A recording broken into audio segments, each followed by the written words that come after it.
we have, because we don't share dogmas anymore, because we don't share base a priori assumptions about reality, we literally live in different realities now, depending on what your a priori assumptions are. I think that the title of this video is "We Don't Need Religion," and I'm not sure Harris really proved his case here.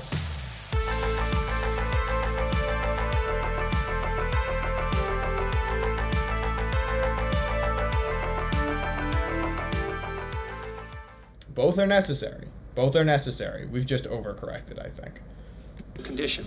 And so now, and part of the issue here, and I think that this is, the problem is that, let's take the dogma idea. Okay, so there's the dogma incorporated in the books, but I'm going to throw away the books because the dogma was there before the books. And then the question is, where was the dogma? And the answer was, the dogma was in the cultural practices, and in the agreement that people made with regards to those cultural practices, but it was also part and parcel of the intrapsychic structure that enables us to perceive the world as such.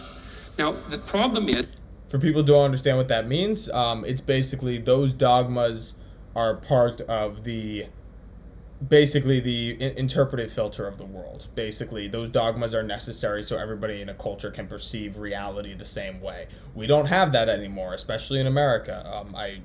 We'll probably have a video about this at some point, as I wrote a rather long piece on this, about how because we don't share dogmas anymore, because we don't share base a priori assumptions about reality, we literally live in different realities now, depending on what your a priori assumptions are. A lot of my a priori assumptions about human nature, about stuff like that, are so radically different from other people who share a country with me that, for all intents and purposes, we share different realities because of our different interpretive filters. So when he says intrapsychic structure, that's what he means. He means a priori assumptions that allow for interpretation. And up until very recently, if you were living a society together, you shared all those. And I think this is another point in favor of the benefits of dogma, let's say. It allows everybody to share a reality. The central place where we need to flesh out these ideas is that you cannot view the world without an a priori structure. And that a priori structure has a dogmatic element. Yep. And so you can't just say, well, let's get rid of the dogma, because you can't perceive the world without a structure. It has an uninspected element. So if you're talking about... He knows the psychology better than me. But that's true. So not only do you need that structure to make sure everybody's perceiving reality the same way, if you didn't have some sort of structure, you wouldn't be able to perceive reality at all.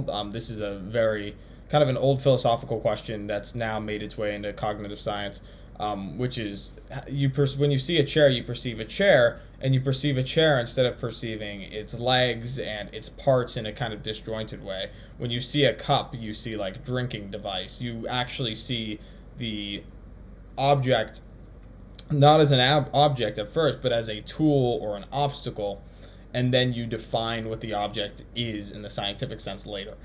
So you need to have that framework of what qualifies as a tool, what qualifies as an object, because those as a obstacle rather, because those terms are meaningless without orientation towards a goal that you're attempting to move towards.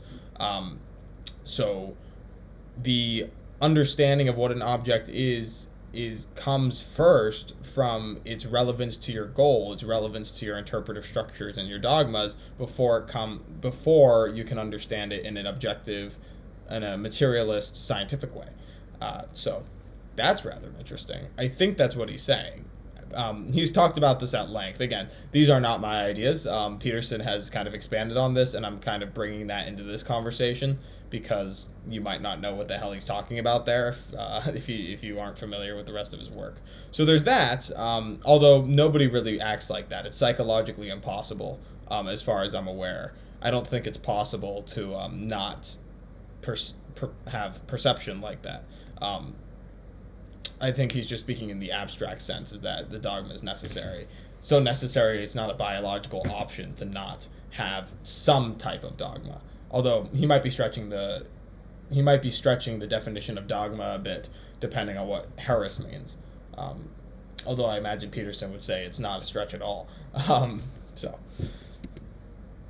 Just perceiving the world yes, we have perceptual structure that allows for us to perceive the world, and we know that there are failure states, right? So we know, for instance, that we've evolved to perceive, in visual space, based on a literally neurological expectation that light sources will be from above, right? And so we know that we can produce visual illusions based on gaming that expectation, right? But that's not the same thing as a dogma subscribed to by some subset of humanity that is antithetical to another dogma subscribed to by another set of humanity. Right. So exactly, Harris is saying that it's a stretch to conflate these biological assumptions built into your perception and comparing those to cultural assumptions that also impact your perception, but not perception in a biological sense, more perception in kind of a more of a thought sense, I suppose.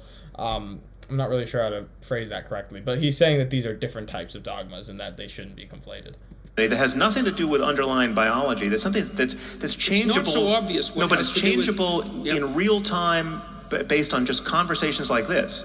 Like, we could have, I get emails from people who can point to the paragraph where they lost their faith, right? Where in reading Richard Dawkins or hearing a debate between me and some theologian, where it's just a collision against rationality, which is so useful in every other context, suddenly proves its utility in this context where they think, well, okay, clearly I know the Muslims are wrong about the status of the Quran. Let me take that spirit of criticism in the internal space of my own culture, and what moves? Well, a dogmatic attachment to Christianity has to move by that same standard. Well, and it's possible to do that, and that's not a matter of getting into the brain and changing your perceptual app. In these clips, Harris always seems to kind of get the last word, unfortunately. I am curious what Peterson would say.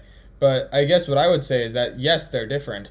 They're not exactly the same thing. Although Peterson said, he tried to break in there that it's actually not so obvious that those two things are actually super different. Which, is an argument. I don't know. I would have to hear him make it to decide. Off the top of my head, I can't predict where he would go with that.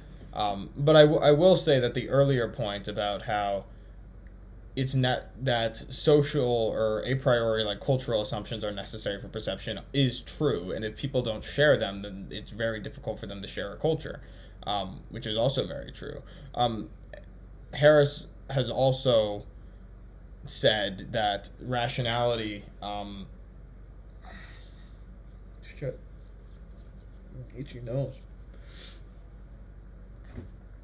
Harris also said that rationality has been useful in all these other ways, which is true, but it's not like rationality doesn't have its drawbacks either. I have a video called about why rationality fails. It's very good. I recommend. It's one of my favorite videos that I've done that I recommend you go and check out. Didn't get the attention I thought it deserved. And so there's drawbacks to rationality too. There's no system that is void of drawbacks. But yeah, I mean, I think that the title of this video is We Don't Need Religion, and I'm not sure Harris really proved his case here.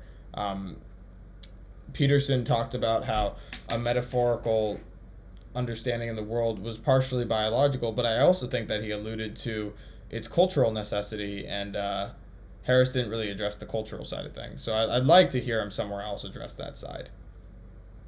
Anyway, hope you enjoyed. See y'all next time. Bye.